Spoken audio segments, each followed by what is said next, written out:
पिता परमेश्वर और प्रभु यीशु मसीह के नाम में आप सभी बहन भाइयों और बहनों का एक बार फिर से स्वागत है। और परमेश्वर के अनुग्रह से हम पहुंच गए हैं विषय number 18, the church of Christ का पार्ट 2, प्रभु यीशु मसीह की कलीसिया का दूसरे हिस्से की पढ़ाई में हम जारी रखेंगे। आज भी हमारे प्रभु यीशु मसीह की कलीसिया के विषय की पढ़ाई।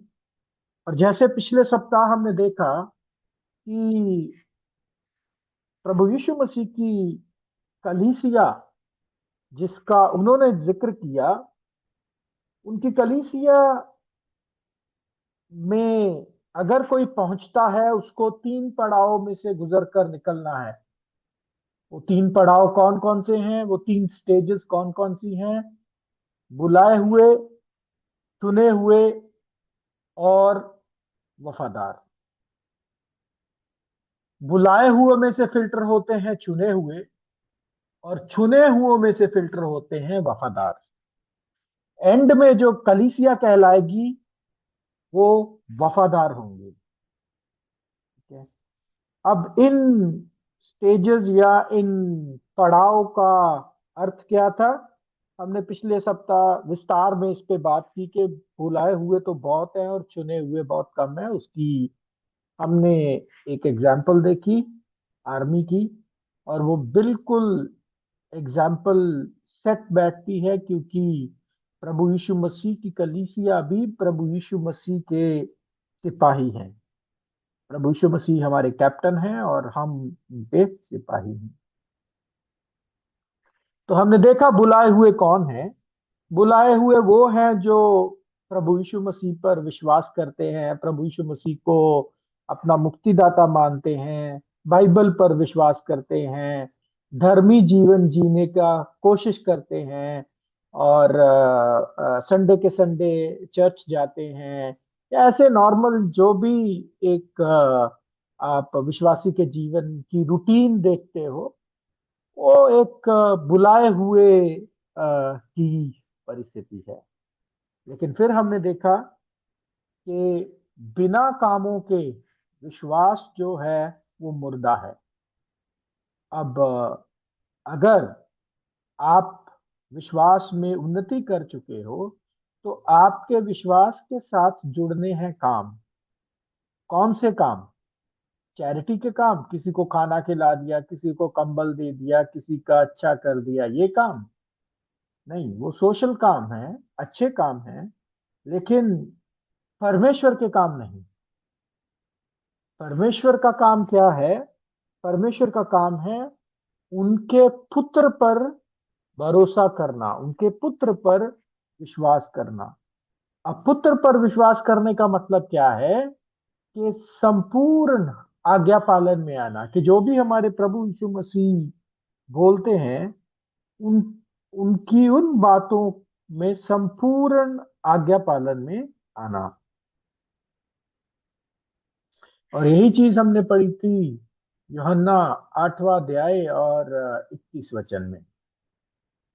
यूहन्ना 8वां अध्याय 21 वचन, कंप्लीट ओबीडियंस जिसे बोलते हैं, संपूर्ण आज्ञा पालन।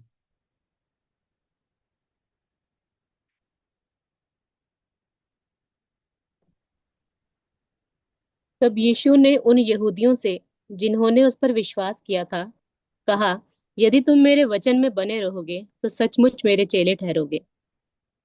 तो यदि तुम मेरे वचन में बने रहोगे सचमुच मेरे चेले ठहरोगे। तो प्रभु के वचन में बने रहने से ही हम प्रभु के चेले बनेंगे, और चेले ही मसीही कहलाए। और चेला कौन होता है? चेला होता है जो प्रभु का फॉलोअर, जो प्रभु के पद चिन्हों पर चलता है। प्रभु पर विश्वास, खाली विश्वास नहीं करता, बल्कि उनके पद चिन्हों पर चलता है।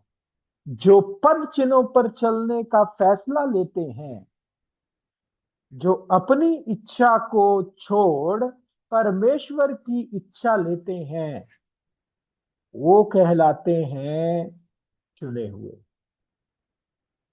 वो कहलाते हैं क्या? चुने हुए। और यही थी प्रभु की आज्ञा। अगर कोई मेरा चेला बनना चाहता है या मेरे पीछे आना चाहता है, तो क्या करे? अपने आप का इनकार करे और अपनी क्रूस उठाए और प्रभु के पीछे हो ले। वो विश्वासी जो प्रभु का पीछा नहीं कर रहे हैं, ना तो वो स्वर्गीय बुलावे में है, वो सिर्फ बुलाई हुई परिस्थिति में है। वो बच्चे हैं मसीह में, जो बच्चे दूध पीने वाले बच्चे, क्या उनकी उनकी सच्चाई में गहराई से उन्नति नहीं हुई है? जो प्रभु का पीछा करते हैं उनके लिए प्रभु उदाहरण छोड़ गए हैं एक रास्ते पर चलकर, और उनके फॉलोअर्स को भी उनके पीछे चलना है। पढ़ लेंगे वचन, पहला पत्रस दूसरा अध्याय 21 वचन। इसीलिए ही एक विश्वासी को बुलावा मिलता है। बुलाए जाने का कारण ही ये है।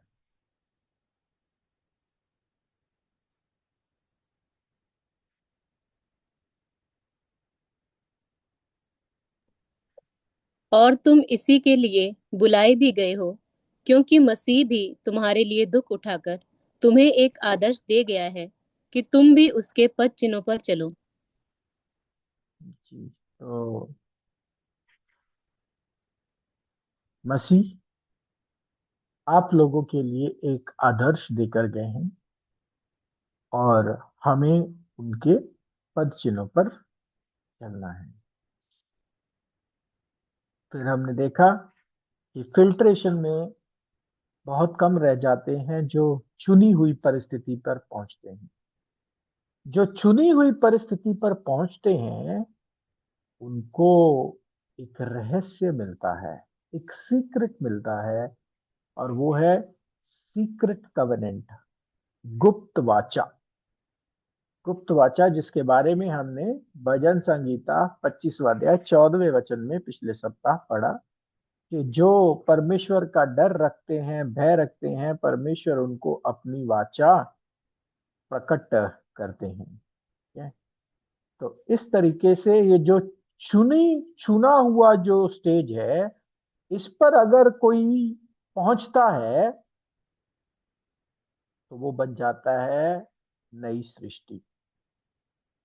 नई सृष्टि, और नई सृष्टि के लिए पुरानी बातें बीत गई, सब नया हो गया।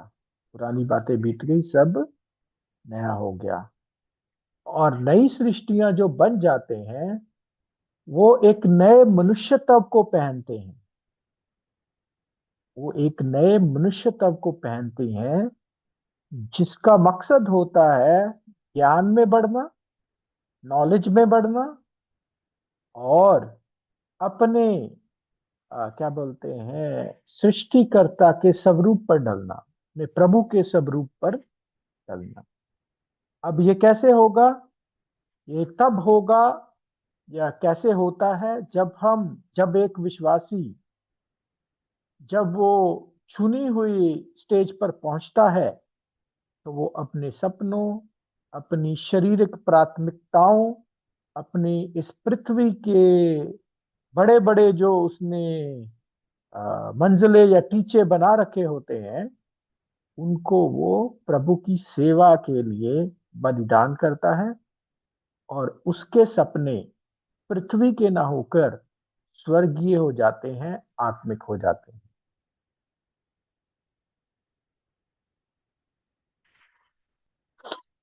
और अगर आप ये चार्ट में देखो, इसमें ये देखो, आगे जाके ये दो ग्रुप जो हैं दो हिस्सों में बढ़ जाते हैं, एक एम और एक एन। इन्हीं के बारे में आज हम पढ़ेंगे कि ये एम और एन क्या दर्शाता है।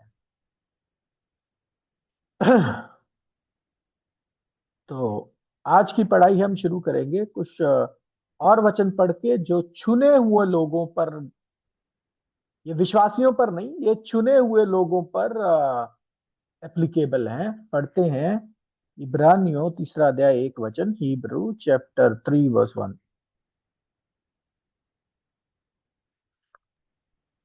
इसलिए हे भाइयों, तुम जो स्वर्गीय बुलाहट में भागी हो, उस प्रेरित और महायाजक यीशु पर जिसे हम अंगीकार करते हैं, ध्यान करो। इसलिए हे पवित्र भाइयों, ये पवित्र भाइयों या होली ब्रदरन कौन है? वो क्लास है जिनको परमेश्वर संत कह के बुलाते हैं। हिंदी में जो वचन पढ़ा था हमने भजन संगीता 50:5 में, मेरे संतों को मेरे पास, या मेरे पवित्र लोगों को मेरे पास इकट्ठा करो। तो ये पवित्र कौन है? ये पवित्र वो है जो परमेश्वर के लिए या परमेश्वर के सामने समर्पण करते हैं, जहाँ क्या बोलते हैं, बलिदान की वाचा परमेश्वर के साथ बांधते हैं।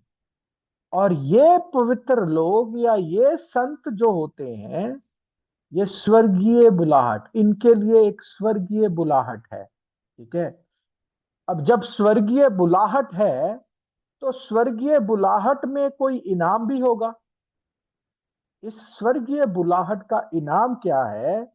या ये बोलूं कि कलीसिया को क्या इनाम मिलने वाला है अगर वो वफादार रहेंगे, तो देख लेंगे हम। सबसे पहला इनाम जो कलीसिया को मिलने वाला है क्या है? फिलिपियों 3 अध्याय 14 वचन। फिलिपियों 3 अध्याय 14 वचन, 3:14। निशाने की ओर दौड़ा चला जाता हूँ, ताकि वह इनाम पाऊं जिसके लिए परमेश्वर ने मुझे मसीह यीशु में ऊपर बुलाया है। जी। तो इस स्वर्गीय बुलाहट में एक इनाम जुड़ा है। इस ऊंचे ऊपरी बुलावे में एक इनाम है।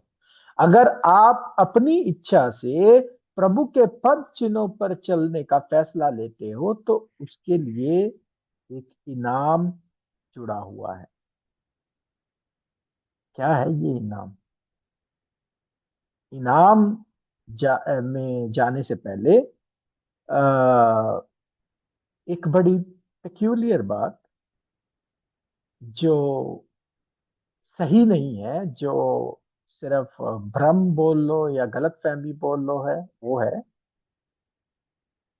कि लगभग मसीहियों, सब मसीहियों का समझना ये है कि जितने भी बुलाए गए हैं या विश्वासी हैं, जो कभी चुने ही नहीं गए, जिन्होंने कभी प्रभु के पद चिन्हों पर चलने का, प्रभु का चेला बनने का आ, आ, आ, क्या बोलते हैं, प्रण ही नहीं किया या वाचा ही नहीं बांधी, वो भी स्वर्ग जा रहे हैं। ये सब मसीहियों का मानना है। आई एम सॉरी, ये बिल्कुल सच नहीं है, ये बिल्कुल स्क्रिप्चरल नहीं है। इस बात को प्रभु यीशु मसीह ने, जब निकोदेमुस प्रभु यीशु मसीह के पास आया, उसने पूछा कि, निकोदेमुस ने प्रभु से पूछा कि स्वर्ग कैसे जाया जाए, स्वर्ग जाने का क्या रास्ता है? तो प्रभु ने क्या बताया, इस वार्तालाप से समझेंगे, और इसका अर्थ क्या है ये भी समझेंगे।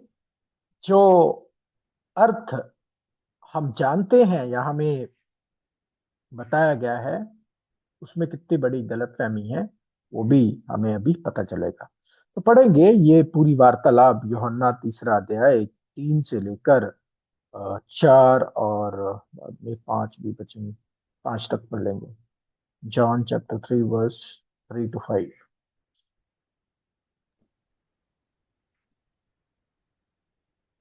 यीशु ने उसको उत्तर दिया, मैं तुझसे सच सच कहता हूँ, यदि कोई नए सिरे से ना जन्मे तो परमेश्वर का राज्य देख नहीं सकता। निकोदेमुस ने उससे कहा, मनुष्य जब बूढ़ा हो गया तो कैसे जन्म ले सकता है? क्या वह अपनी माता के गर्भ में दूसरी बार प्रवेश करके जन्म ले सकता है? 5 भी। यीशु ने उत्तर दिया, मैं तुझसे सच सच कहता हूँ, जब तक कोई मनुष्य जल और आत्मा से ना जन्मे तो वह परमेश्वर के राज्य में प्रवेश नहीं कर सकता। जी। तो ये वार्तालाप निकोदेमुस के साथ आप सबने पढ़ी होगी। वो पूछता है प्रभु यीशु मसीह के पास आके कि स्वर्ग में जाने का या स्वर्ग राज्य में दाखिल होने का क्या तरीका है। प्रभु यीशु मसीह इसको बोलते हैं, जब तक एक पुरुष, एक इंसान क्या बोलते हैं, बॉर्न अगेन, दोबारा से जन्म नहीं लेता, वो परमेश्वर के राज्य में दाखिल नहीं हो सकता। तो वो पूछता है, क्या हमें माँ की कोख से दोबारा जन्म लेना होगा? तो प्रभु बोलते, नहीं, ये जल और आत्मा से जन्म अ, होने की बात हो रही है। इससे पहले कि मैं इस वचन को एक्सप्लेन करूं, मैं आप सब लोगों के अ, विचार या आपकी समझ को जानना चाहूंगा या लेना चाहूंगा कि आप लोग इस बात को कैसे समझते हैं या कैसे इंटरप्रेट करते हैं, प्रभु यीशु मसीह की इस बात को आप कैसे समझते हैं। तो मैं रिकॉर्डिंग पॉज करूंगा 1 सेकंड के लिए, और सबसे, जी, तो प्यारे भाई और बहनों, आप सबके विचार लेने के बाद ये समझ में आया कि कुछ को लगता है कि उनका जल और आत्मा से जन्म हो गया है, कुछ को लगता है कि जल से हुआ, आत्मा से नहीं हुआ, आत्मा का फ्यूचर है, कुछ को लगता है कि आग और आत्मा से बपतिस्मा होना है। तो ठीक है, मतलब एक आंसर्स हैं, लेकिन क्या बोलते हैं ना, वो एकता नहीं है। अब एकता क्यों नहीं है? क्योंकि परमेश्वर की आत्मा की कमी है। क्योंकि वचन बोलता है, एक स्पिरिट, एक आत्मा, एक फेथ, एक ही बपतिस्मा, है ना। तो यदि आप उस एक आत्मा से सिखाए हुए हो, तो सब एक ही प्लेटफॉर्म पर एक ही आंसर के साथ बंधे हुए होंगे। खैर, अभी आपको इस बात का मतलब समझाना है कि प्रभु यीशु मसीह के कहने का मतलब क्या था। प्यारे भाई और बहनों, ये इंटरप्रिटेशन बिल्कुल गलत है, ये अनुवाद बिल्कुल गलत है जो हमें बताया गया कि जब हम बपतिस्मा लेकर, पानी में बपतिस्मा लेकर निकलते हैं, हम बॉर्न अगेन, फिर से जन्माए जाते हैं। या फिर आ, आ, जो आम धारणा या जो आम विचार आप अलग अलग जो भी आप रख रहे हो, वो भी उचित नहीं है। यहाँ पे प्रभु यीशु मसीह ने निकोदेमुस को क्या बताया, क्या समझाया? एक्चुअल में प्रभु यीशु मसीह यहां पर जन्म के प्रोसेस की बात कर रहे हैं। जन्म का प्रोसेस या जन्म का सिलसिला। ग्रीक वर्ड है जेनाओ, स्ट्रॉन्ग कंकॉर्डेंस का ग्रीक वर्ड 1080, वो है प्रभु यीशु मसीह ने इस्तेमाल किया शब्द जो बॉर्न अगेन के लिए, जहाँ जन्म के, जहाँ पे शब्द इस्तेमाल हुआ है। और इसका अर्थ होता है टू बिगेट और be begotten, to be born, अभी पैदा होना बाकी है। प्यारे भाई और बहनों, प्रभु यीशु मसीह के कहने का अर्थ क्या था कि अगर आपको स्वर्गीय उद्धारता चाहिए, अगर आपको स्वर्ग राज्य में जाना है, तो आपको एक जन्म के प्रोसेस में पढ़ना पड़ेगा, जिनाओ, बर्थ प्रोसेस। अभी बर्थ प्रोसेस क्या होता है, आप लोग सब भली भांति समझते हो, जो शादीशुदा हैं या जिन जो पढ़े लिखे हैं, सब सब इनफैक्ट सब लोग ही, मतलब इसमें किसी को वो नहीं है।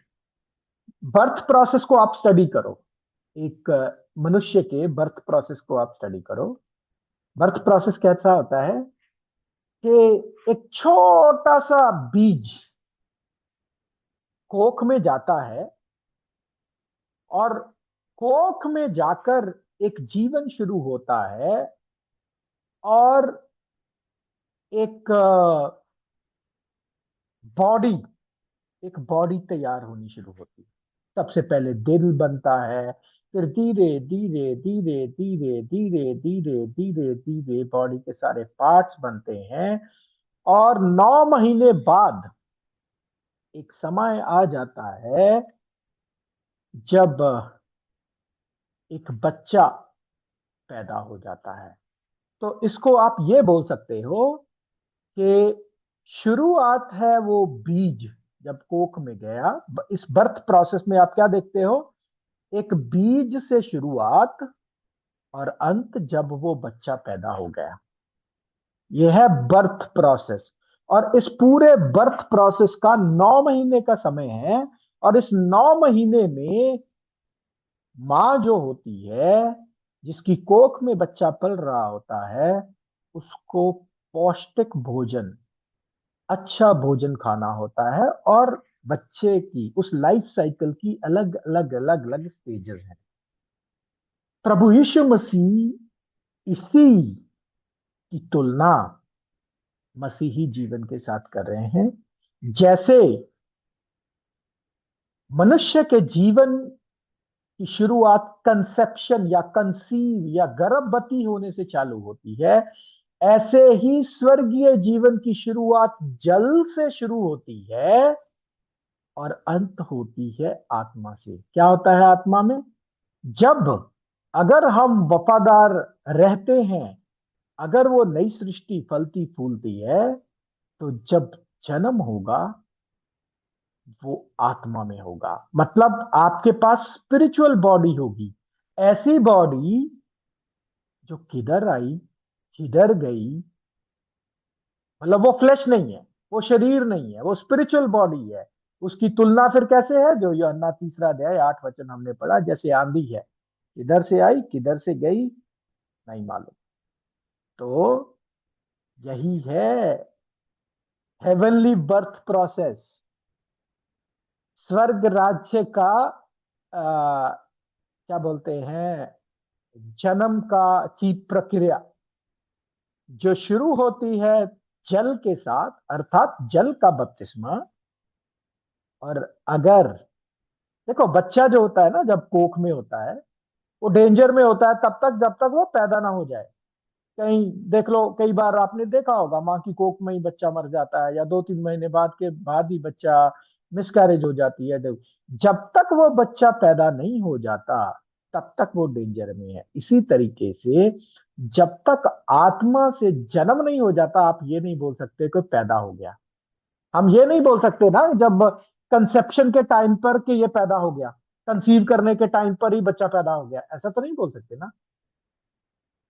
बच्चा पैदा होने की प्रक्रिया चालू हुई है, बच्चा पैदा 9 महीने बाद होगा। इसी तरीके से जब हम जल से बपतिस्मा लेते हैं, हम प्रक्रिया में पढ़ते हैं। हम ये नहीं बोल सकते कि हमारा जन्म हो गया या हम पैदा हो गए। जन्म हो गया का मतलब हम पैदा हो गए नहीं, अभी पैदा नहीं हुए, पैदा होने की प्रक्रिया में पड़े हैं। हाँ, यदि वफादार हुए तो मिल जाएगा स्पिरिचुअल बॉडी, मिल जाएगा वो स्वर्गीय शरीर।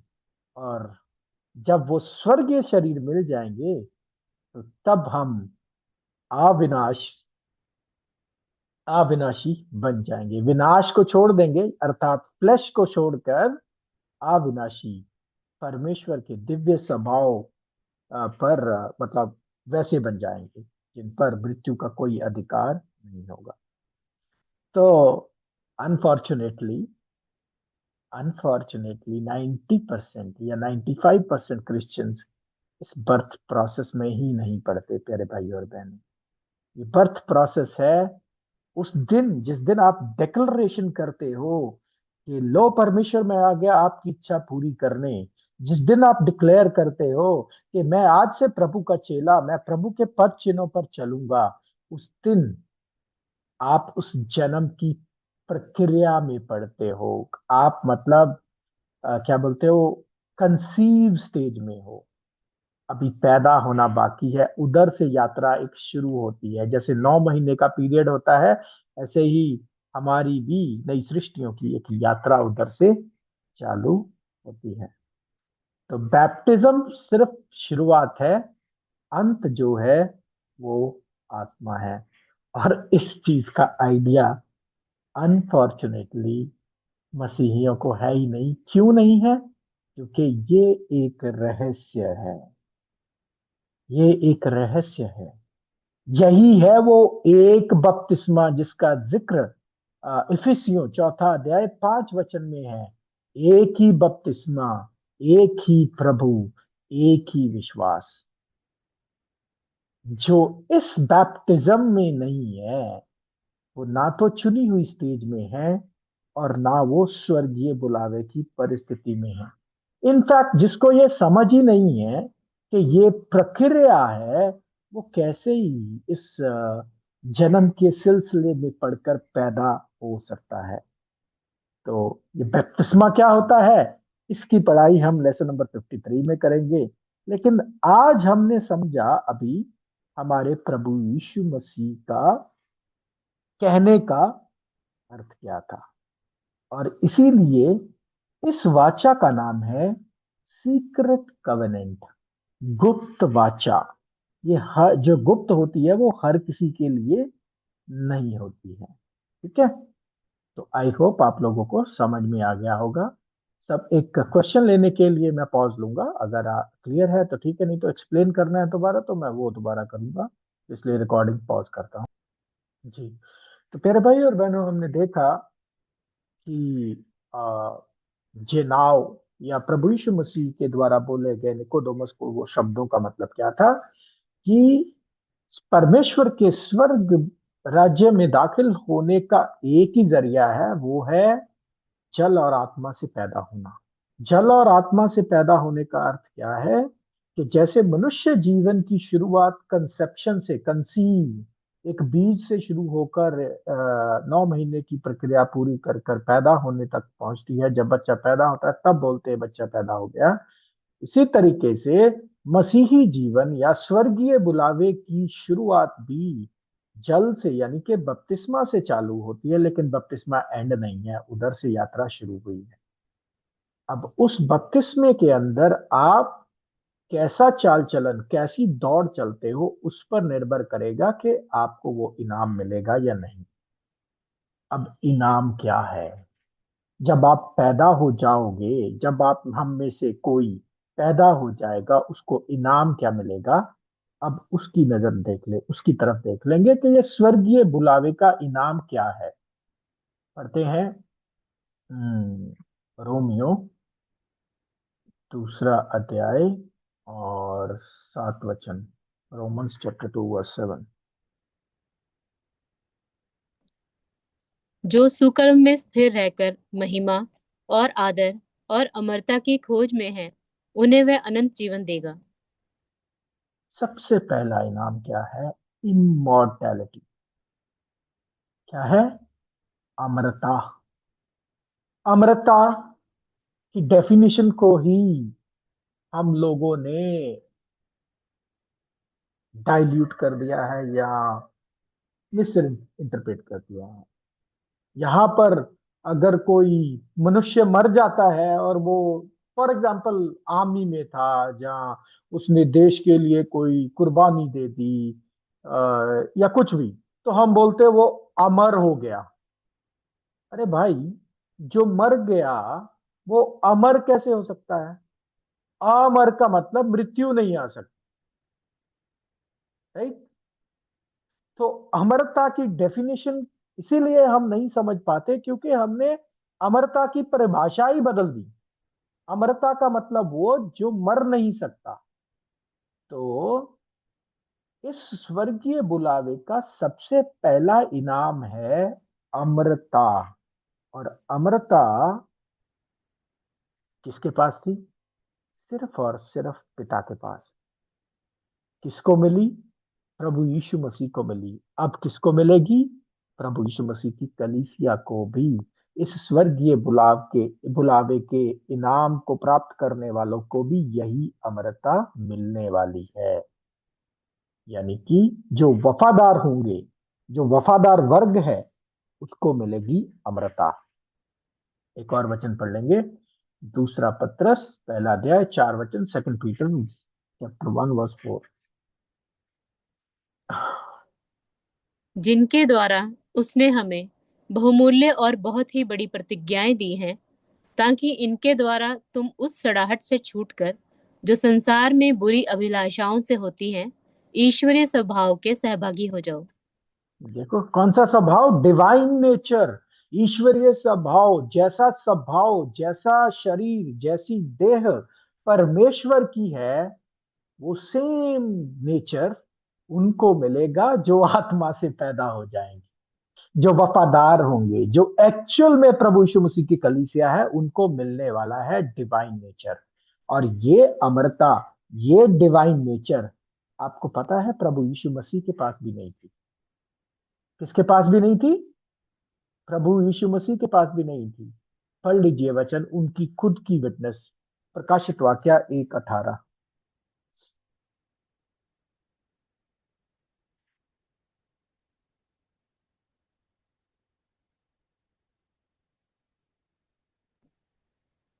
मैं मर गया था और अब देख मैं युगानुयुग जीविता हूँ, और मृत्यु और अधोलोक की कुंजियां मेरे ही पास हैं। जी, मैं मर गया था, मैं मर गया था, यानी कि जो मर जाता है या मर सकता है वो अमर नहीं है।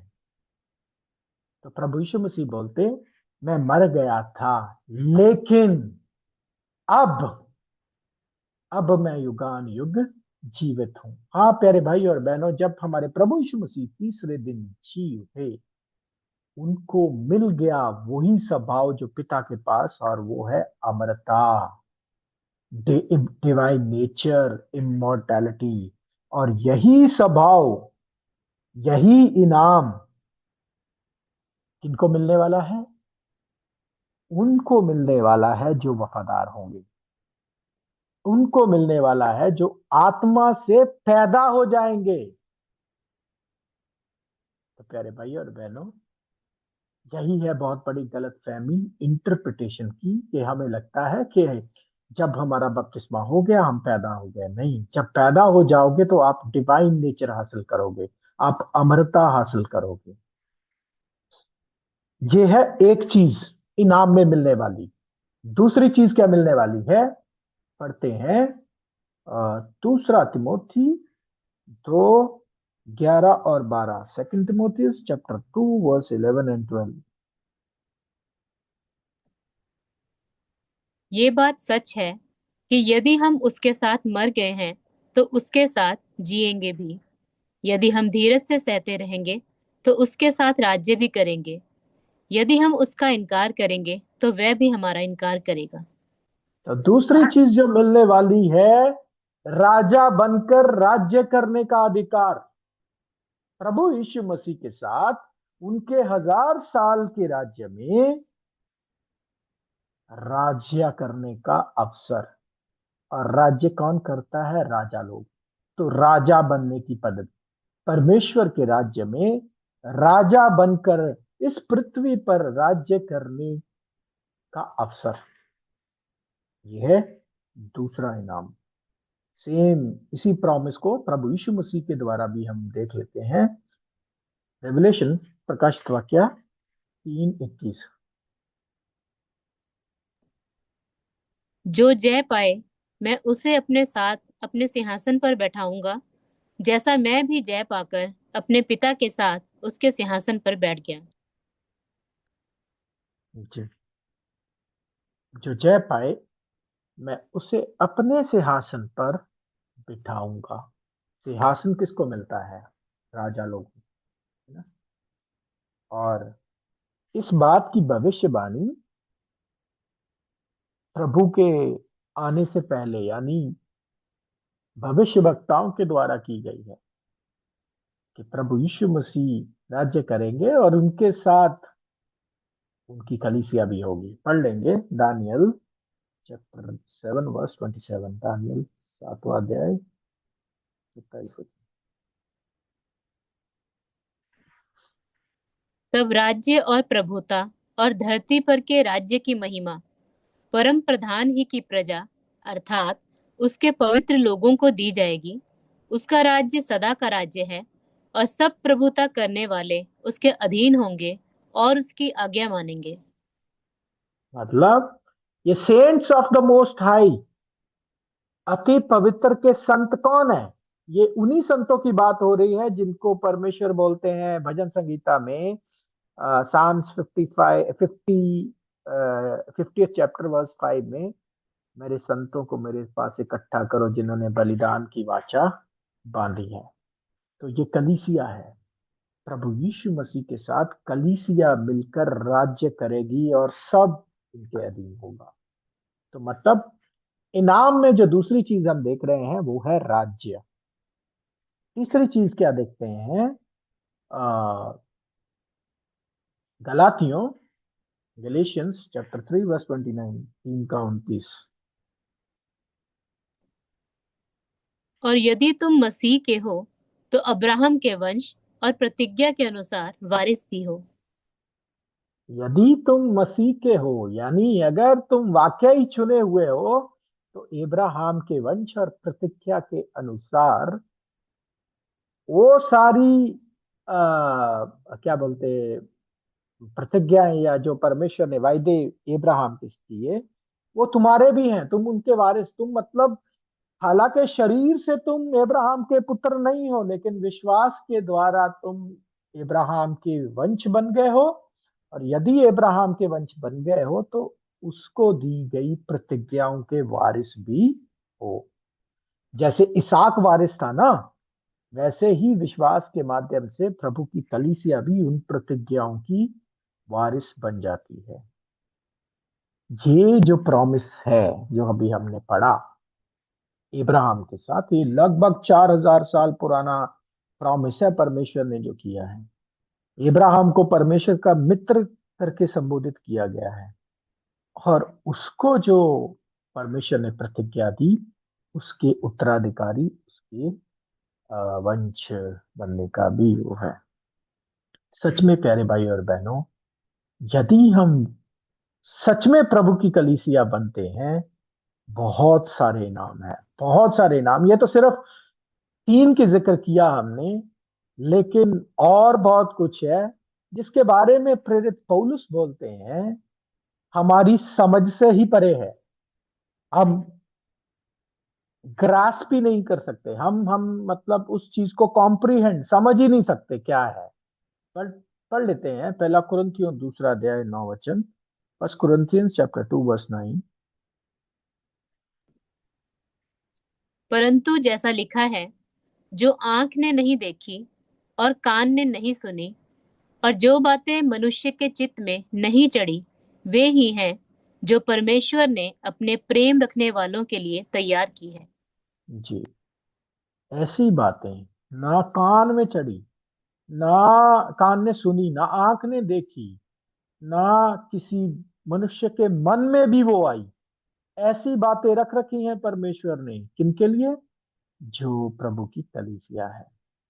अनफॉर्चुनेटली आप बहुत सारे क्लेम्स आपने सुने होंगे कि मैं स्वर्ग घूम के आया हूं, मैं नर्क घूम के आया हूं।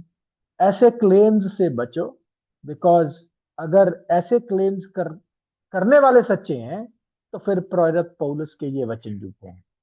तो आपको फैसला करना है कि वचन सच्चा है या कोई इंसान जो ऐसे क्लेम कर रहा है वो सच्चा है।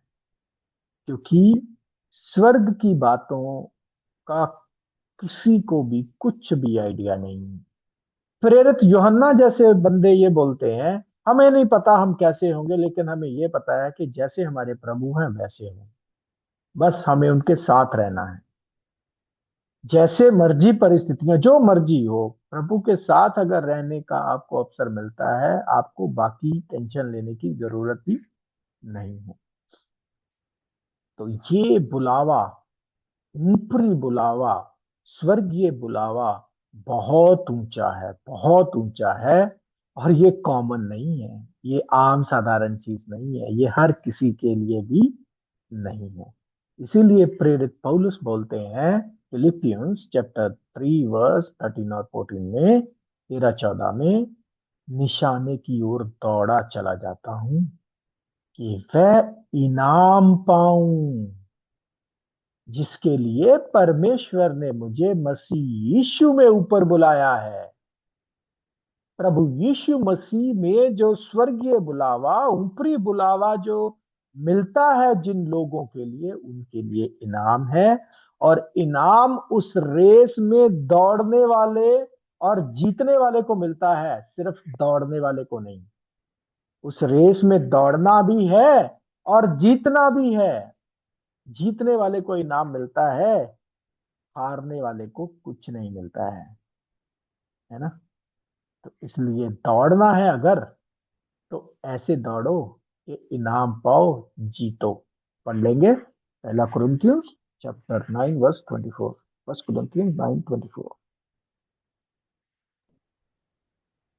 क्या तुम नहीं जानते कि दौड़ में तो दौड़ते सब ही हैं, परंतु इनाम एक ही ले जाता है। तुम वैसे ही दौड़ो कि जीतो।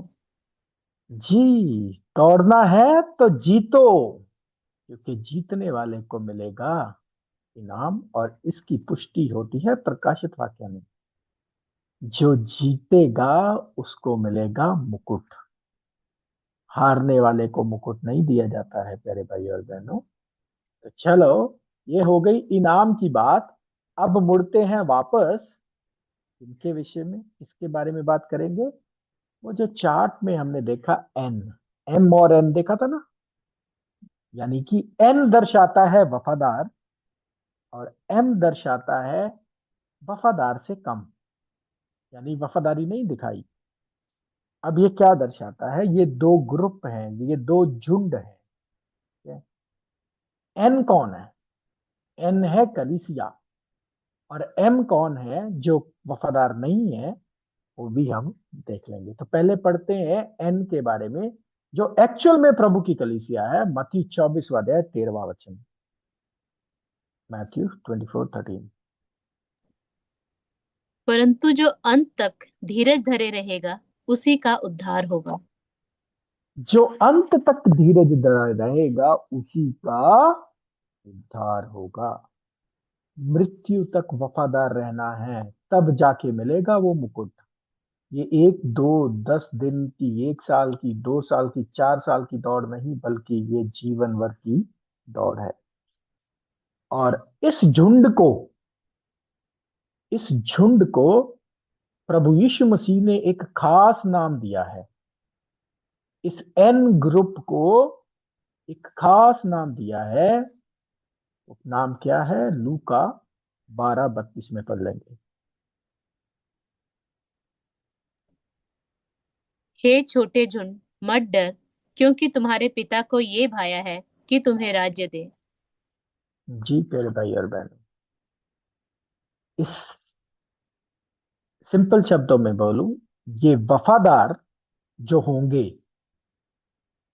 उनका नाम प्रभु ने दिया है छोटा झुंड। क्या नाम है? छोटा झुंड।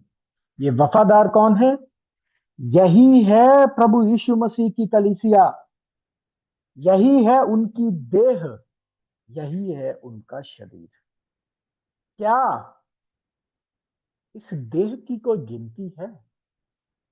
2000 साल बीत गए हैं। 2000 साल पेंटिक्रूस से लेकर इस सुसमाचार युग में अब तक। क्या ये छोटा झुंड अभी तक तैयार ही नहीं हुआ? क्या इस छोटे झुंड की गिनती है? चलो, वचन में देखते हैं, एक गिनती का जिक्र जरूर हुआ है प्रकाशित वाक्य में। क्या है ये गिनती? पढ़ते हैं प्रकाशित वाक्य 14वां अध्याय 1 वचन। Revelation chapter 14 verse 1। फिर मैंने दृष्टि की, और देखो, वह मेम्ना सिय्योन पहाड़ पर खड़ा है, और उसके साथ 1,44,000 जन हैं, जिनके माथे पर उसका और उसके पिता का नाम लिखा हुआ है। प्यारे भाई और बहनों, ये गिनती बाइबल में 2 बार आती है प्रकाशित वाक्य में ही। एक ये, और दूसरा इसी पुस्तक में रेवलेशन चैप्टर 7 वर्स 4 to 8 में है। ठीक है। तो ये कौन है ग्रुप जो मेमने के साथ है? और मेमना कौन है? हमारे प्रभु यीशु मसीह, और जिनके माथे पर अ, पिता का नाम है। मेरे भाई और बहनों, आप लोगों को सुनकर हैरानी होगी शायद कि यही है प्रभु यीशु मसीह की बॉडी, यही है कलीसिया की गिनती, यही है छोटा झुंड, 1,44,000। अब इस गिनती को लेकर मसीहियों को बहुत बड़ी मिसअंडरस्टैंडिंग है। क्या मिसअंडरस्टैंडिंग है? मसीहियों को लगता है अरे बस इतनी सी गिनती, नहीं नहीं नहीं नहीं, ये तो बहुत कम गिनती है।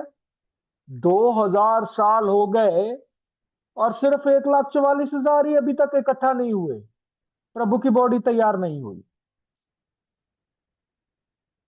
तो इस बात को लेकर मसीह लोग इस पर विश्वास ही नहीं करते कि नहीं, प्रभु की कलीसिया की गिनती ये नहीं हो सकती, क्योंकि उनको लगता है कि ये गिनती बड़ी कम है और 2,000 साल में करोड़ों क्रिश्चियन मर गए और करोड़ों अभी जीवित हैं, और फिर भी उसके बावजूद अभी तक ये 1,44,000 ही पूरे नहीं हुए अभी तक। एक मिसअंडरस्टैंडिंग ये। दूसरी मिसअंडरस्टैंडिंग है प्रकाशित वाक्य 7वें अध्याय में जो चौथे वचन में बताया गया है कि ये इजराइल की संतानों की सब गोत्रों की गिनती है। तो उनको लगता है नहीं नहीं नहीं नहीं नहीं नहीं, ये प्रभु यीशु मसीह की कलीसिया में यहूदियों की गिनती 1,44,000 है, ये क्रिश्चियंस की नहीं, यहूदियों की गिनती है। तो उनको ये ऐसा लगता है कि 12 गोत्र हैं, और 12 गोत्रों में 12,000 का ये जो आंकड़ा दिया गया है, और ये इजराइल के गोत्रों की बात हो रही है। ये तो क्रिश्चियंस की बात नहीं हो रही, ये तो यहूदियों की बात हो रही। क्या ये सच है? क्या ऐसा ही है? चलो इसकी तुलना करते हैं, इसकी पुष्टि करते हैं। पुष्टि कैसे होगी?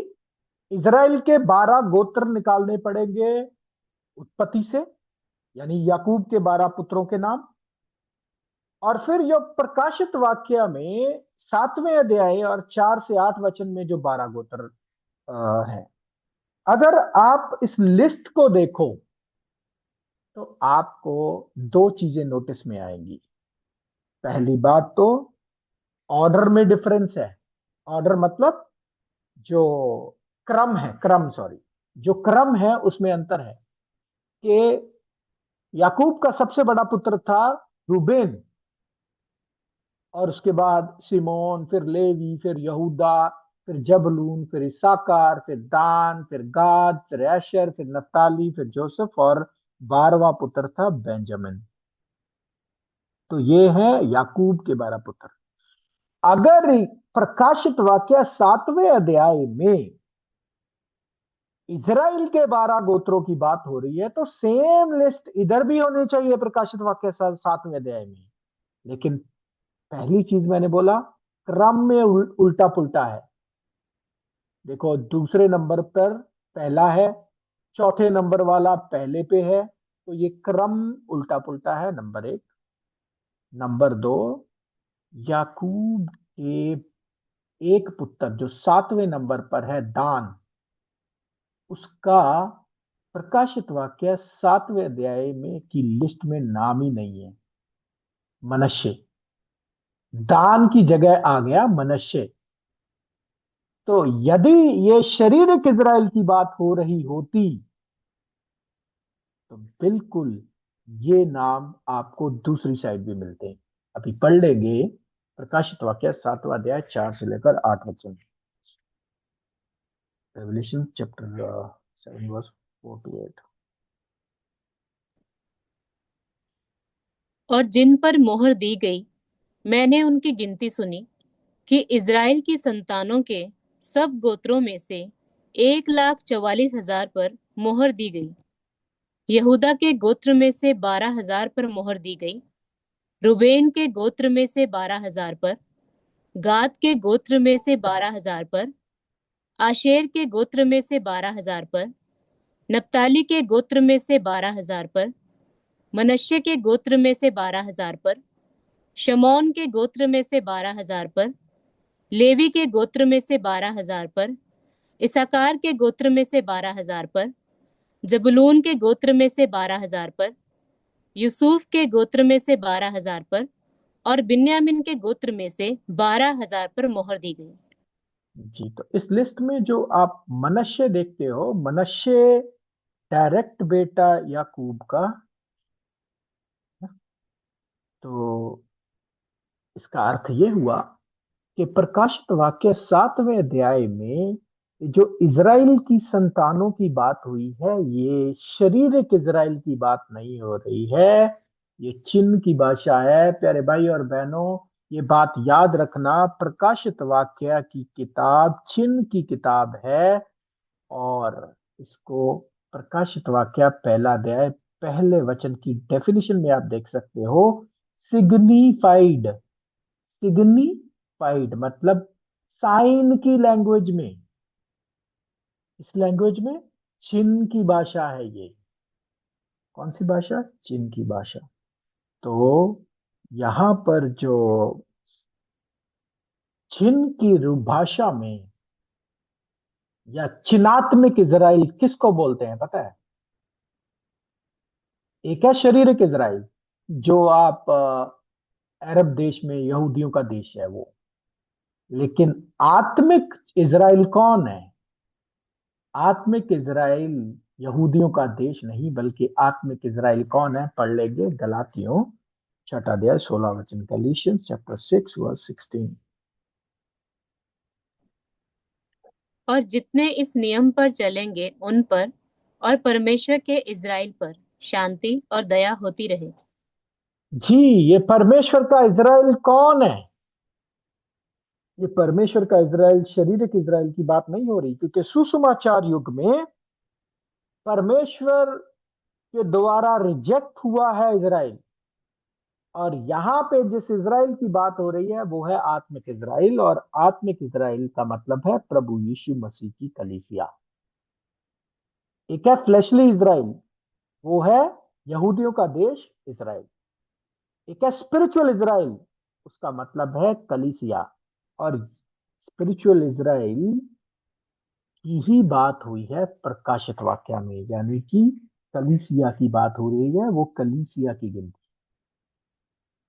अब जैसे शारीरिक इजराइल 12 गोत्रों से मिला था, मिलके बना था, वैसे ही आत्मिक इजराइल में भी प्रभु के 12 चेले थे। ठीक है। और अभी इसका क्या महत्व है? ये जो दान नहीं है और मनुष्य आ गया, इसका मतलब है एक रिजेक्ट हुआ है और उसकी जगह दूसरे ने ली है। रिजेक्ट कौन हुआ? यहूदा इस्करियोत। यहूदा इस्करियोत जो था, जो धोखेबाज था, जिसने प्रभु को पकड़वाया, वो रिजेक्ट हुआ और उसकी जगह 12वां एक चेला आया। अभी 12वां चेला कौन है? यहूदा इस्करियोती की जगह किसने ली? कौन बताएगा?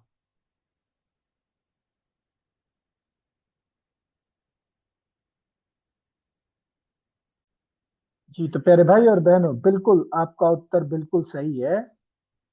12वां चेला है अपोस्टल पॉल। पर चेलों ने, प्रभु के चेलों ने किसको चुना था? पर्ची डालकर मतियास को। सबको लगता है कि मतियास है यहूदा की रिप्लेसमेंट, लेकिन नहीं। यहूदा की रिप्लेसमेंट अगर चुननी है किसी ने, तो कौन चुनेगा?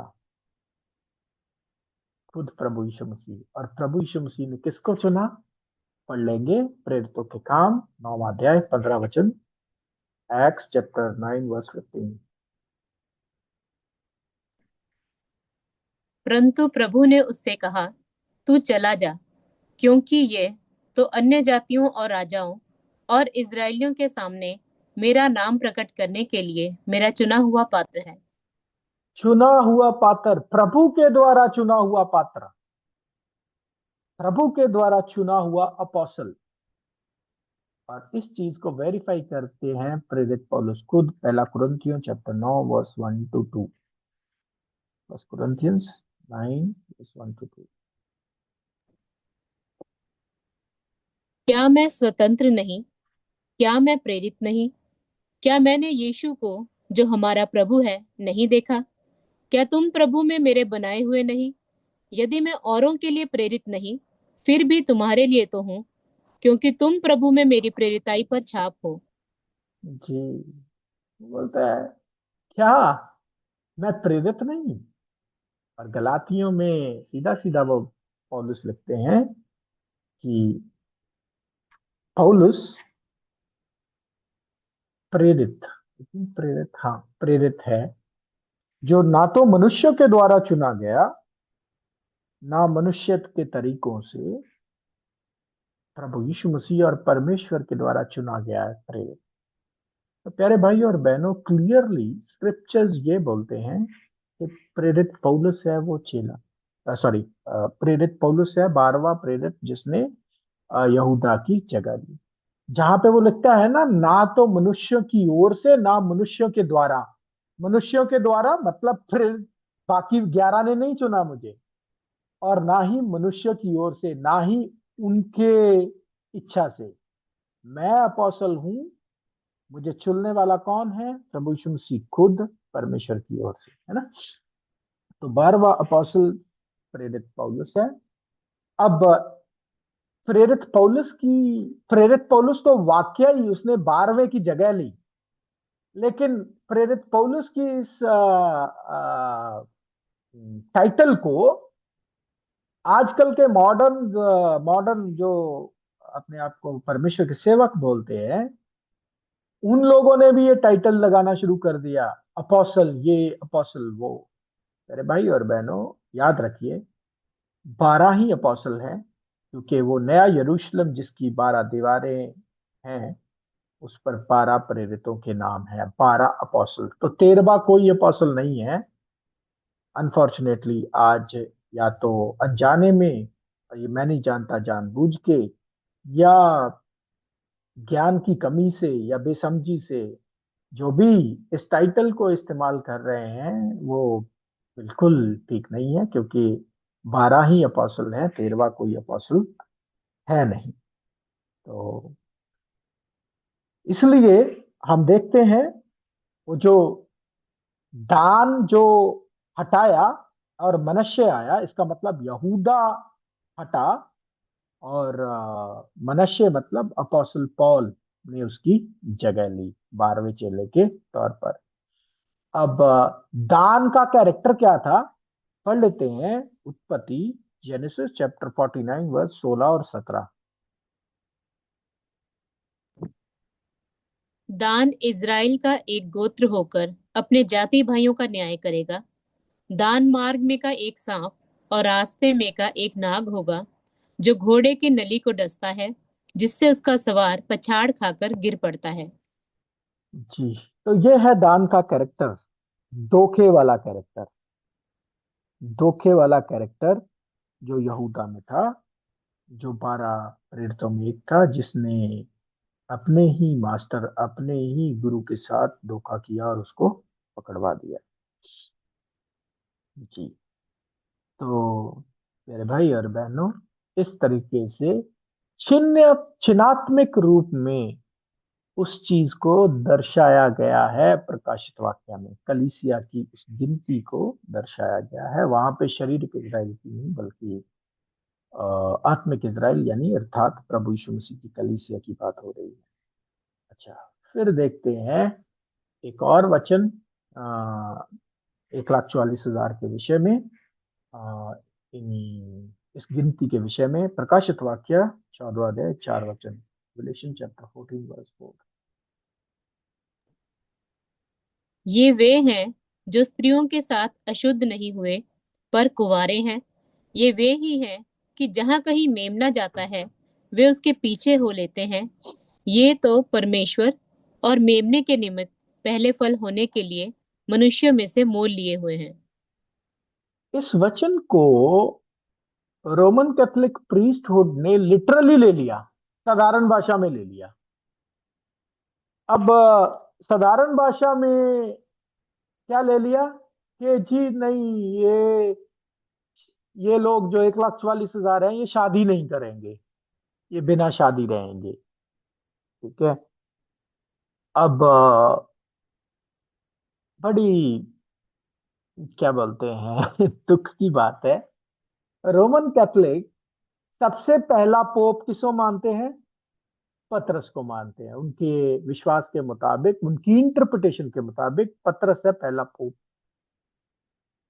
अब अगर उनको याद हो कि पतरस की तो शादी हुई पड़ी थी, उसकी सास बीमार थी एक बार, याद है, और उसको प्रभु ने चंगा किया आकर। पढ़ लेते हैं मैथ्यू मती 8 का 14 और 15।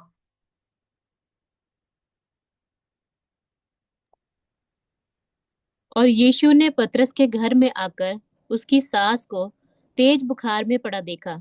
उसने उसका हाथ छुआ और उसका ज्वर उतर गया और वह उठकर उसकी सेवा करने लगी। देखो, तो पतरस की शादी हुई थी, तो जिसको वो पोप बनाकर बैठे हैं उसकी खुद की शादी हुई पड़ी थी। और ये प्रकाशित वाक्य 14वें अध्याय 4 वचन को लिटरली समझने की वजह से उन्होंने एक वॉव निकाली, वॉव ऑफ चेस्टिटी, जिसमें शादी नहीं करना है, नन्स रहनी है। नन्स आपने देखी होंगी बहुत सारी, वो शादी नहीं करती है ना। तो क्या शादी इतनी बुरी चीज है? जी बिल्कुल नहीं। परमेश्वर की नजर में शादी एक शादी विवाह तो एक आदर योग चीज है और निष्कलंक चीज है। इब्रानियों 13वां अध्याय 4 वचन, हिब्रूज चैप्टर 13 वर्स 4। विवाह सब में आदर की बात समझी जाए और विवाह का बिछौना निष्कलंक रहे, क्योंकि परमेश्वर व्यभिचारियों और पर स्त्रीगामियों का न्याय करेगा। ओके, तो परमेश्वर की नजर में विवाह एक पवित्र ऑनरेबल चीज है। ठीक है। परमेश्वर ऐसा कुछ नहीं बोल रहे हैं कि तुम शादी नहीं करोगे तो ज्यादा पवित्र रहोगे। ऐसा कुछ नहीं है। इनफैक्ट जो बिशप होते थे, बिशप जो है वो कितनी पत्नियों का पति होना चाहिए, पढ़ लेंगे, 1 तिमोथियस चैप्टर 3 वर्स 2। पहला तिमोथियस 3:2।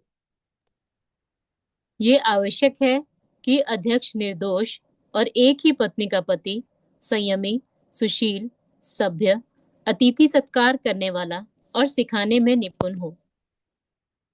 बिशप जो है वो क्या होना चाहिए? निर्दोष, एक ही पत्नी का पति, एक ही पत्नी का पति। अब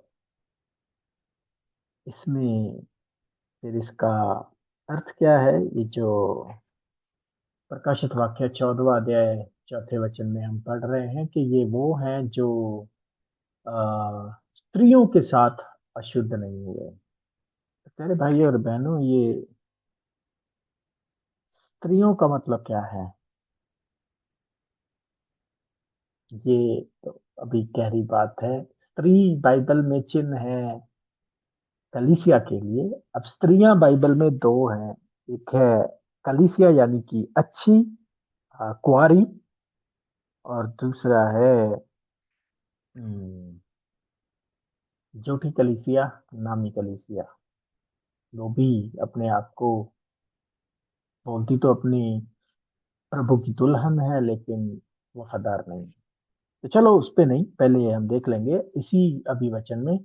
ये वो हैं जिन्होंने स्त्रियों के साथ इसको अपने आप को अशुद्ध नहीं किया। तो अगर आप इसको लिटरली लोगे तो आपको लगता है कि शायद ये सिर्फ बंदों की बात हो रही है। नहीं भाई, ये बंदों की बात हो रही है, चिन्ह की भाषा है।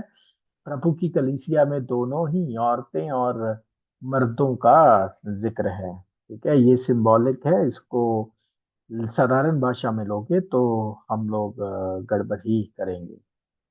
और कि जहां जहां मेमना जाता है उसके पीछे पीछे वो लेते हैं। अब जो स्त्रियों के साथ अशुद्ध नहीं है, मतलब अभी नहीं, मैं बताऊंगा, इसका मतलब बताऊंगा मसीह विरोधी की क्लास में। लेकिन दूसरे हिस्से का मतलब जरूर हम देखेंगे।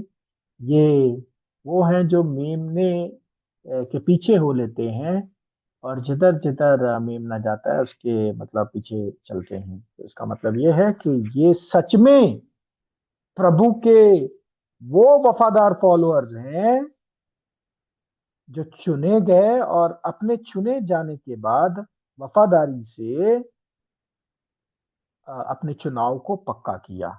मतलब इन्होंने बलिदान किया, विरोधता को सहा, दुख सहा, नुकसान भी सहा, शर्मिंदगी भी सही, यहाँ तक के पिता की इच्छा पूरी करने के लिए मृत्यु भी सही। पढ़ लेंगे ये रोमियो 8वां अध्याय 29 वचन में।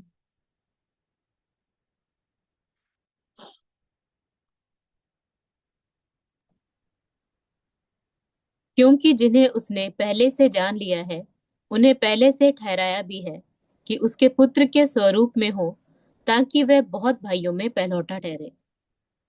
पुत्र के स्वरूप में, इमेज ऑफ हिज सन। मेरे भाई और बहनों, ये जो 1,44,000, ये जो छोटा झुंड हम बात कर रहे हैं ना, ये एक्चुअल में प्रभु यीशु मसीह की फोटोकॉपी होगी। क्या होगी? फोटोकॉपी, जेरोक्स कॉपी, समझ रहे हो ना? यही ये वचन बोल रहा है। पुत्र के स्वरूप, पुत्र जैसा कैरेक्टर, पुत्र जैसा स्वभाव, पुत्र जैसा समर्पण, पुत्र जैसा बलिदान, पुत्र जैसा विरोध सहने की क्षमता, पुत्र जैसा शर्मिंदगी, लॉस सहने की क्षमता। इतना अच्छा कैरेक्टर, पहला फल बनेंगे ये। कौन सा फल? पहला फल। पढ़ लेंगे याकूब 1:18, जेम्स चैप्टर 1 वर्स 18। उसने अपनी ही इच्छा से हमें सत्य के वचन के द्वारा उत्पन्न किया, ताकि हम उसकी सृष्टि किए हुए प्राणियों के बीच पहले फल के समान हो। पहले फल, तो ये है पृथ्वी से इकट्ठा किए जाने वाला पहला फल। यदि पहला फल बोला तो इसके बाद भी फल होंगे। तो परंतु कलीसिया है पहला फल, और कलीसिया को बाइबल में नाम दिया गया है छोटा झुंड। और छोटे झुंड की गिनती है 1,44,000। और छोटे झुंड में जाने वालों की जो वफादार, छोटा झुंड मतलब वफादार, वफादारों को मिलेगा मुकुट। पढ़ लीजिए प्रकाशित वाक्य 3 अध्याय 11 वचन। क्राउन, क्राउन मिलेगा। रेवलेशन 3:11। मैं शीघ्र ही आने वाला हूँ। जो कुछ तेरे पास है उसे थामे रह, कि कोई तेरा मुकुट छीन न ले। जो कुछ तेरे पास है उसे थामे रह, कोई तेरा मुकुट छीन ना ले। तो मुकुट किसको मिलता है? राजाओं को मिलता है। और एक और वचन पढ़ लेंगे, 21वां वचन इसी अध्याय में। जो जय पाए, मैं उसे अपने साथ अपने सिंहासन पर बैठाऊंगा, जैसा मैं भी जय पाकर अपने पिता के साथ उसके सिंहासन पर बैठ गया। जी, जो जय पाए, जो जय पाए, अंडरलाइन कर लो इसको, उसी को सिंहासन मिलेगा। जो जय नहीं पाएंगे उनको सिंहासन नहीं मिलेगा। और जय पाने वालों की गिनती है 1,44,000, ना एक ज्यादा ना एक कम। तो ये है एन ग्रुप। और अब देखा था एम ग्रुप। एक और ग्रुप है प्यारे भाई और बहनों जो स्वर्ग में जा रहा है, लेकिन उसकी कोई गिनती नहीं बताई है। प्रकाशित वाक्य 7वें अध्याय 9 वचन में पढ़ते हैं। उस ग्रुप का नाम है बड़ी भीड़।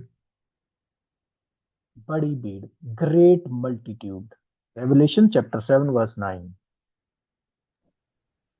इसके बाद मैंने दृष्टि की, और हर एक जाति और कुल और लोग और भाषा में से एक ऐसी बड़ी भीड़, जिसे कोई गिन नहीं सकता था, श्वेत वस्त्र पहने और अपने हाथों में खजूर की डालियां लिए हुए सिंहासन के सामने और मेमने के सामने खड़ी हैं।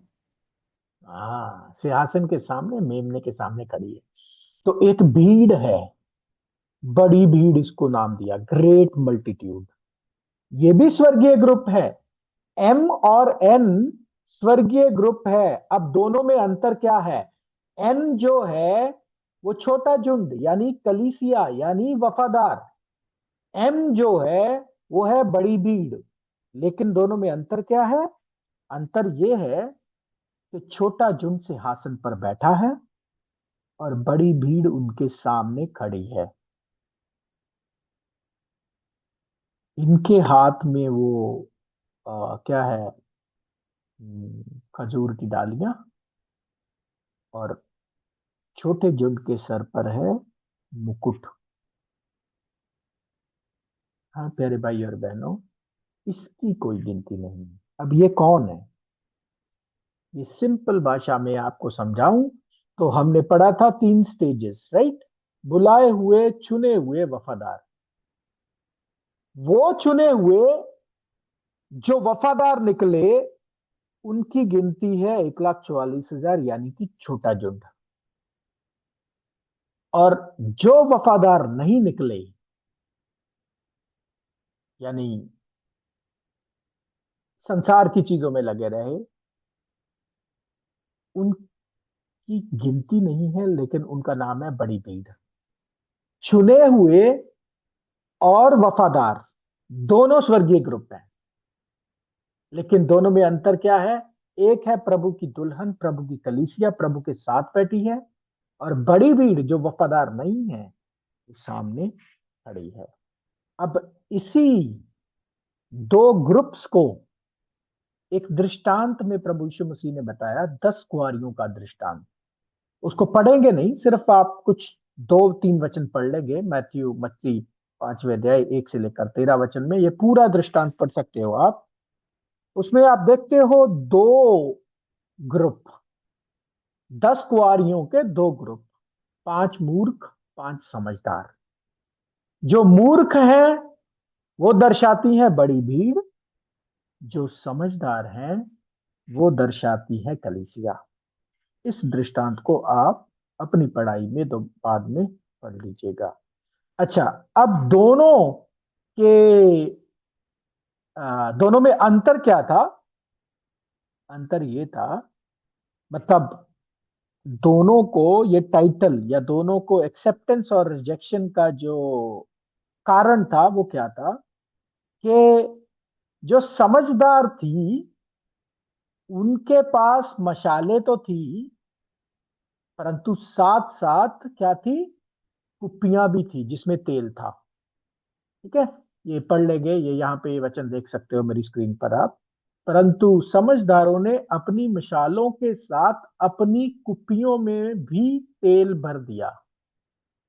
तो मूर्खों ने अपनी मशालें तो ली, मतलब मशालें दोनों के पास हैं, लेकिन अंतर यह है कि एक के पास कुप्पियों में तेल नहीं है और दूसरी के पास कुप्पियों में तेल है। तो इसका अर्थ क्या है? तेल का अर्थ क्या है और मशाल का अर्थ क्या है? मशाल का बाइबल में मशाल चिन्ह है और इसका अर्थ है, वचन में पढ़ लेंगे, भजन संगीता 119 105, Psalms chapter 119 verse 105। तेरा वचन मेरे पाँव के लिए दीपक और मेरे मार्ग के लिए उजाला है। परमेश्वर का वचन, यानी कि परमेश्वर का वचन है मशाल, लैम्प। बाइबल, बाइबल है लैंप। बाइबल तो दोनों के पास थी, दोनों झुंड के पास थी, चुने हुए के पास भी और वफादारों के पास भी। लेकिन दोनों में अंतर यह था कि एक की कुप्पियों में तेल था और एक की कुप्पियों में तेल नहीं था। तेल का मतलब क्या है? कौन बताएगा तेल का मतलब? तेल का मतलब है पवित्र आत्मा। तेल का मतलब क्या है? पवित्र आत्मा। कहाँ बताया आपको? लेसन नंबर 16 में, जब हम यर्दन की नदी की पढ़ाई करते हैं। पढ़ लेंगे दोबारा से वचन, भजन संगीता 33वां अध्याय 2 वचन, Psalms chapter 133 verse 2। ये तो उस उत्तम तेल के समान है जो हारून के सिर पर डाला गया था और उसकी दाढ़ी से बहकर उसके वस्त्र की छोर तक पहुंच गया। जी। तो अभिषेक करने का प्रोसीजर जिस चीज के साथ होता है उसकी तुलना पवित्र आत्मा। तो तेल का मतलब है पवित्र आत्मा। अब कुप्पियों का मतलब क्या है? कुप्पियों में तेल था और कुप्पियों में तेल नहीं था। कुप्पी का मतलब क्या है? पढ़ लेंगे दूसरा कुरिन्थियों चौथा अध्याय 7 वचन, 2 Corinthians चैप्टर 4 verse 7। परंतु हमारे पास ये धन मिट्टी के बर्तनों में रखा है कि ये असीम सामर्थ हमारी ओर से नहीं वरन परमेश्वर ही की ओर से ठहरे। जी। तो ये मिट्टी के बर्तन क्या है? शरीर, हमारा जो मन, हमारा शरीर जो नाशवान है, उसी के अंदर ये धन रखा है। क्या? नई सृष्टि का धन। तो इसमें अगर पवित्र आत्मा होगी तो आप स्पिरिचुअल दिशा में चलोगे, इसमें अगर आपके संसारिक आत्मा होगी तो आप संसारिक दिशा में चलोगे। तो मतलब यह है ह्यूमन बॉडी और आपका क्या बोलते हैं, दिल। अगर तो पवित्र आत्मा है तो आप अच्छा चलोगे, अगर नहीं तो नहीं होगा। और ये कैसे होगा? मशाल से रोशनी तब प्रकट होगी जब उसके अंदर तेल होगा। मशाल, अदरवाइज मशाल रख के खाली मशाल होगी और तेल नहीं होगा तो उससे रोशनी नहीं होगी। रोशनी होनी है तो तेल भी होना है। और जब मशाल में तेल और सॉरी तेल होगा तो तभी रोशनी प्रकट होगी। रोशनी का मतलब है सत्य। क्या है? सत्य। यानी कि पवित्र आत्मा के माध्यम से ही सत्य समझ में आ सकता है, अदरवाइज नहीं समझ में आएगा। है ना? यही है रोशनी का मतलब। अंधकार का मतलब हमने पता ही है, झूठ। तो अभी कुप्पियों में तेल के अगर भाव को हमने समझना है तो एक हम एग्जाम्पल ले सकते हैं ग्लास की। एक ग्लास में अगर आपने 1/3 हिस्सा पानी भरा है और बाकी जो चौथा हिस्सा है वो छोड़ दिया है, तो आप क्या बोलोगे? इसमें आधा पानी आधी हवा है। वो जो खाली दिखता है वो खाली नहीं बल्कि उधर हवा है ना?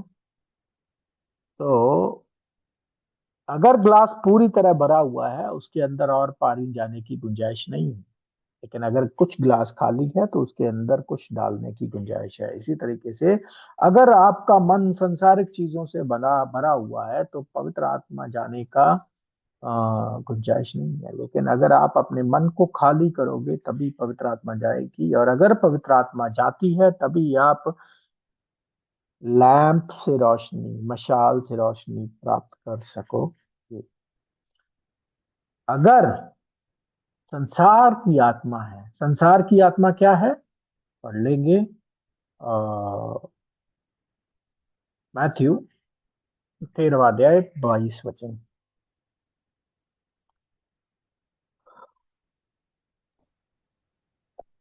जो झाड़ियों में बोया गया ये वह है जो वचन को सुनता है, पर इस संसार की चिंता और धन का धोखा वचन को दबाता है और वह फल नहीं लाता। तो संसार की आत्मा क्या है? संसार की आत्मा है इस संसार की चिंता और धन का धोखा। इस संसार की चिंता और धन का धोखा। धन के धोखे में आज हम सब लोग उस होड़ में, उस दौड़ में लगे पड़े हैं कि इस संसार के खजानों को इकट्ठा कर लें। ठीक है? और ये जो संसार की चिंता ये है, लोगों को प्लीज करने के चक्कर में अपने खानदान, दोस्तों या किसी को भी जिसको आप बहुत अहमियत देते हो, उनको खुश करने के चक्कर में हम कॉम्प्रोमाइजिंग स्पिरिट अपने अंदर डाल लेते हैं, जो बहुत बड़ी रुकावट बन जाती है हमारे लिए, हम प्रभु का वफादार फॉलोअर बनने के लिए। प्रभु ने साफ साफ बोला, जो मेरे से ज्यादा अपने किसी भी रिश्ते को मानता है वो मेरे योग्य नहीं, यानी कि प्रभु के योग्य नहीं। तो सिंपल सी बात है, संसार की आत्मा है वही जो आज आप देख रहे हैं। अगर इससे आपका मन भरा पड़ा है अभिलाषाओं से, सपनों से, या आप भी संसार के जैसे एक दौड़ में लगे पड़े हो, तो फिर बहुत कम गुंजाइश है पवित्र आत्मा आने की। पवित्र आत्मा आनी है तो खाली होना पड़ेगा। ठीक है, तो ये बात है। हाँ, परमेश्वर की ओर से वायदा है आपकी शारीरिक जरूरतों के लिए। क्या बोलते हैं वो, मतलब जो तुम्हें सरवाइव करने के लिए जरूरत की चीजें हैं, टेम्पोरल चीजें हैं, वो तुम्हें मिल जाएंगी। तुम्हारा मकसद होना चाहिए परमेश्वर के राज्य की खोज करना। प्रभु ने साफ साफ बोला है हिब्रूज चैप्टर 13 वर्स 5 में, इब्रानियों 13:5 में, मैं तुझे कभी ना छोड़ूंगा ना कभी तुझे त्यागूंगा। और भजन संगीता में आपने वो वचन पढ़ा होगा कि मैंने कभी भी परमेश्वर के लोगों को हाथ फैलाते, उनके बच्चों को हाथ फैलाते नहीं देखा, उनकी रोटी और पानी पक्का है। तो इसलिए हमें बेसिक जरूरतों पर फोकस करने की जरूरत है, क्योंकि बेसिक जरूरतों के विषय में प्रभु पिता परमेश्वर या प्रभु यीशु मसीह का ये वायदा है कि कभी नहीं छोड़ूंगा तुम लोगों को, रोटी और पानी जो है।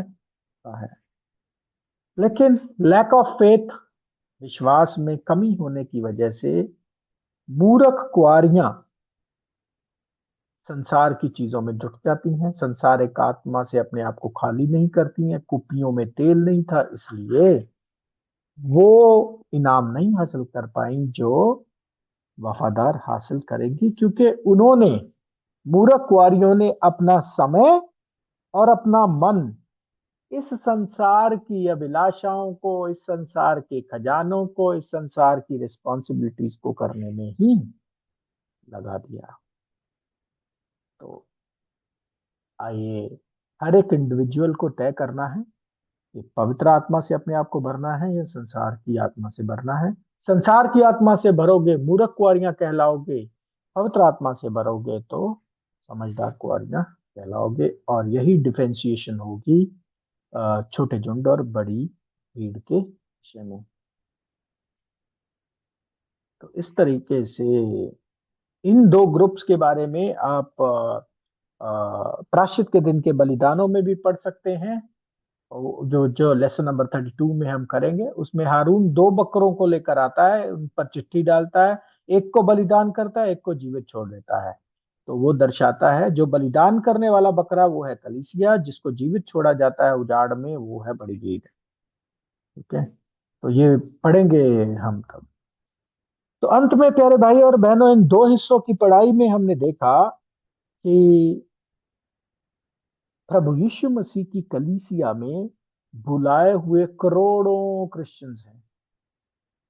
चुने हुओं की गिनती बहुत कम है, लेकिन उससे भी कम है वफादारों की गिनती। और वफादारों की गिनती आज आपको बाइबल में से पता चल गई है, 1,44,000। ये 1,44,000 बिल्कुल प्रभु यीशु मसीह की डिट्टो कॉपी होंगे। अब आपके बहुत सारे क्वेश्चन होंगे, 2,000 साल हो गए, 1,44,000 पूरे क्यों नहीं हुए?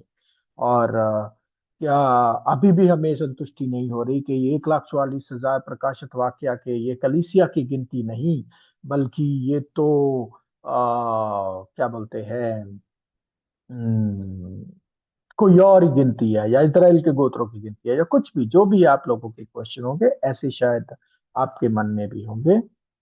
लेकिन प्यारे भाई और बहनों, इन सारे प्रश्नों का उत्तर और संतुष्टि पूर्वक आपको तीसरे और अंतिम हिस्से में पता चल जाएगा।